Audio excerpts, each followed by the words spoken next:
ஹாய்ங்க, இன்றைக்கி ஒரு சூப்பரான ப்ராடக்ட் தாங்க பார்க்க போகிறோம். ஆமாங்க, என்னோடய 2 இயர்ஸ் பேபிக்காக நான் இந்த மில்க் பாட்டில் வந்து மீஷோலேருந்து பை பண்ணியிருந்தேன். இது வந்து கோலிக் ஃப்ரீ அப்படின்னு சொல்லி போட்டிருந்தாங்க, ஆன்டி கோலிக்கு. ஆனால் நல்லா இருக்குங்க பார்க்குறதுக்கு. பாட்டிலும் வந்து சூப்பராக இருக்குது. ப்ரைஸ் வந்திங்கன்னா 200க்குள்ளே தான் இருக்குது. அன்றைக்கி நான் ஆஃபரில் வாங்கியிருந்தேன்.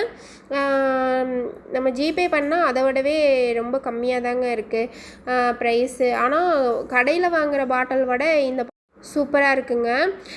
இது தப்பே என்னால் எந்த குறையுமே இதில் சொல்லவே முடியல. அவ்வளோ சூப்பராக இருக்குது. அந்த நிப்பில்லாம் வந்து அதோடய ஷேப்பெல்லாம் வந்து சூப்பராக இருக்குது. இதே பாட்டில் வந்து நம்ம ஃப்ளிப்ஸ் அந்த மாதிரியெல்லாம் வந்து நம்ம ஃப்ளிப்கார்ட் அதிலெல்லாம் பார்க்கும்போது பார்த்திங்கன்னா ரேட் வந்து 350 400 சம்திங் அந்த மாதிரி போட்டிருக்காங்க. பட் இது குவாலிட்டி சூப்பராக இருக்குது. அந்த கேப் சூப்பராக கொடுத்துருக்காங்க. பாட்டில் பாடி ஷேப் பார்க்குறதுக்கும் சூப்பராக இருந்தது. நான் வந்து ஏற்கனவே சின்ன பாட்டில் வாங்கி இது யூஸ் பண்ணிகிட்டு இருந்தேங்க பாப்பாவுக்கு. இது ரொம்ப பிடிச்சிருந்துன்னு சொல்லி தான் இதுலேயே பெரிய பாட்டில் வாங்கினேன். பார்க்குறதுக்கே சூப்பராக இருக்குது. ரொம்ப நாளாக யூஸ் பண்ணிகிட்ருக்கேங்க. குவாலிட்டி சூப்பராக இருக்குது. பாட்டில் நல்லா கெட்டியாக நல்லா இருக்குங்க. இதோட டீட்டெயில்ஸ் வேணுன்னா மறக்காமல் கமெண்டில் சொல்லுங்கள். நீங்கள் மீஷோவில் போய் செக் பண்ணி பாருங்கள். இல்லைனா நம்ம இந்த மாதிரி மோர் இன்ட்ரெஸ்டிங் வீடியோ பார்க்குறதுக்காக நம்ம சேனலை மறக்காமல் சப்ஸ்கிரைப் பண்ணி வச்சுக்கோங்க. பிடிச்சிருந்தால் லைக் பண்ணுங்கள். தேங்க்யூ.